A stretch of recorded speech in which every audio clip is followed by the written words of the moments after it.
भोपाल में कैबिनेट बैठक के बाद मंत्री कैलाश विजयवर्गीय ने मीडिया को संबोधित करते हुए कई महत्वपूर्ण घोषणाएं की। उन्होंने बताया कि विक्रम उत्सव को देश भर में सराहा गया है और इसे व्यापक स्तर पर प्रचार प्रसार मिला है। उत्सव में कई केंद्रीय मंत्रियों ने भी भाग लिया। इससे मध्य प्रदेश के महान सम्राट विक्रमादित्य की गौरव गाथा को राष्ट्रीय मंच मिला है।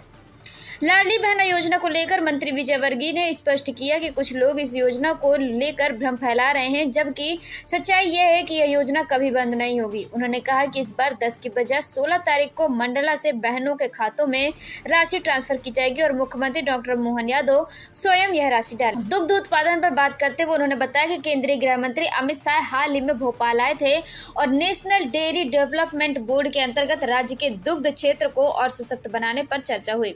वर्तमान में प्रदेश के 50% से अधिक गांव दुग्ध उत्पादन में सक्रिय हैं। सरकार की मंशा है कि दुग्ध उत्पादन व संग्रहण क्षमता को बढ़ाया जाए और पशुपालक किसानों की आय को दोगुनी किया जाए। दूध बेचने से मिलने वाले लाभ की जवाबदारी सरकार ने ली है।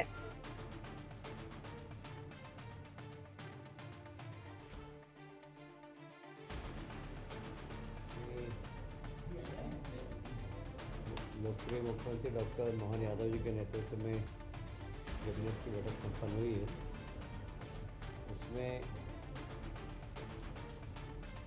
दिल्ली में जो विक्रम महोत्सव हुआ है 2025, उसमें सम्राट विक्रमादित्य महानाट्य का बहुत ही अच्छा प्रदर्शन वहाँ पर रहा है 12 से 14 अप्रैल को, और उसको काफ़ी एप्रिसिएशन भी मिला है। हमारे बहुत सारे केंद्रीय मंत्री भी उसमें गए और एक मध्य प्रदेश के विक्रमादित्य को देश भर में उनके कार्यों को प्रसारित करने का बड़ा अच्छा माध्यम था ये, और इसको सबने बड़ी तारीफ की है।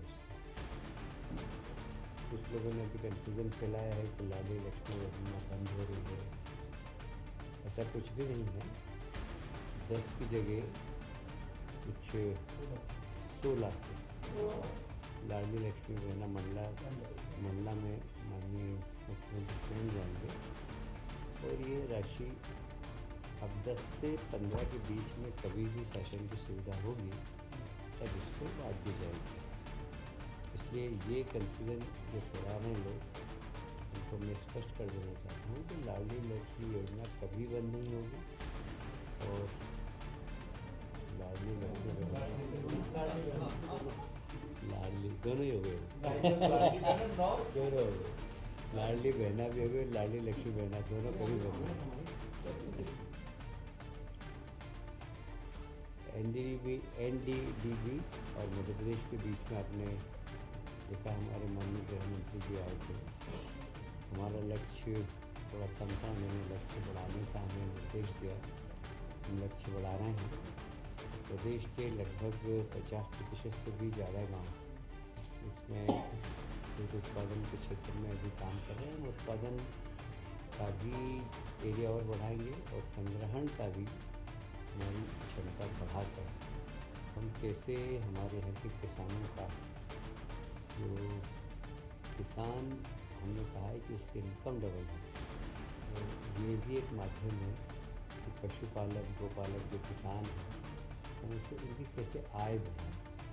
किसानों की चिंता करना, सहकारिता के माध्यम से पशुओं की चिंता करना, और दूध बेचकर उसका आय का लाभ किसानों तक पहुँचे, इसकी चिंता करना, ये जवाबदारी हमने ली है। और हम निश्चित रूप से मध्य प्रदेश के किसानों के दूध उत्पादन में सहयोग प्रदान करेंगे। जो दूध उत्पादित होगा उसको उचित मूल्य पर खरीद कर उनके किसानों की आय डबल करने का हमारा जो संकल्प है उसको पूरा करने का प्रयास करेंगे। एक बहुत बड़ी सौगात हमको अभी बाबा साहब भीमराव अम्बेडकर की जन्मस्थली महू से ट्रेन मंत्री लक्ष्मण जोशी जी ने प्रारंभ की है, जो महू से दिल्ली तक जाएगी। ये नई ट्रेन है और 13 तारीख को उन्होंने रात में हरी झंडी दिखाकर हमारे महू के कार्यकर्ताओं ने, हमारे राज्यसभा ने झंडे दिखाकर इस ट्रेन को प्रारंभ किया है। ये बाबा साहब के प्रति हमारी श्रद्धा संबंधी है और महू एक तीर्थ स्थल है, पंच तीर्थों में से एक, जब बाबा साहब ने जन्म लिया था। इसमें लोग आसानी से पहुंच सकें, ये प्रयास भी हम अश्विन जी को बहुत रेल मंत्री अश्विन जी को बहुत बहुत धन्यवाद करते हैं। सागर में प्रदेश का 25वां अभ्यारण्य की अधिसूचना हो गई है इसकी, और मध्य प्रदेश अभ्यारण्य के क्षेत्र में अव्वल नंबर पर है। सबसे ज़्यादा अभ्यारण्य हमारे यहाँ, सबसे ज़्यादा वन प्राणियों का संरक्षण भी हम कर रहे हैं, और एक तरीके से पर्यटन भी इससे बढ़ेगा। और हमें उम्मीद है कि इस दिशा में मध्य प्रदेश को पर्यटन इंडस्ट्री को काफ़ी लाभ होगा। अभी पिछले दिनों माननीय सड़क एवं परिवहन मंत्री नितिन गडकरी जी बदनावर आए थे, और वहाँ से पीतमपुर में उन्होंने जो एक नया इंफ्रास्ट्रक्चर खड़ा हो रहा है उसको भी देखा, और साथ ही बहुत सारी घोषणाएँ भी की और कुछ सड़कों का उद्घाटन भी किया। तो वो ऐसे मंत्री हैं जो कहते कि बताइए क्या चाहिए तुमको। तो हमने सिंहस्थ के बारे में भी उनको जानकारी दी, तो उन्होंने कहा ठीक है, आप प्रपोजल भेजो, उज्जैन के लिए, सिंहस्थ के लिए हम सारे जितने आपको जितने भी लाएंगे प्रोजेक्ट, हम सब की स्वीकृति प्रदान करेंगे, जो हमने आश्वासन दिया। और साथ ही बदनावर खांडा लागत इसकी लगभग 1900 करोड़ रुपये है, 21 किलोमीटर इसकी लंबाई है। खांडा आप सब जानते हैं कि आदिवासी क्षेत्र है, तो कहीं पर भी एक अच्छा मार्ग निकलता है, अच्छी रोड बनती है, वहाँ की आर्थिक गतिविधियाँ बढ़ जाती है।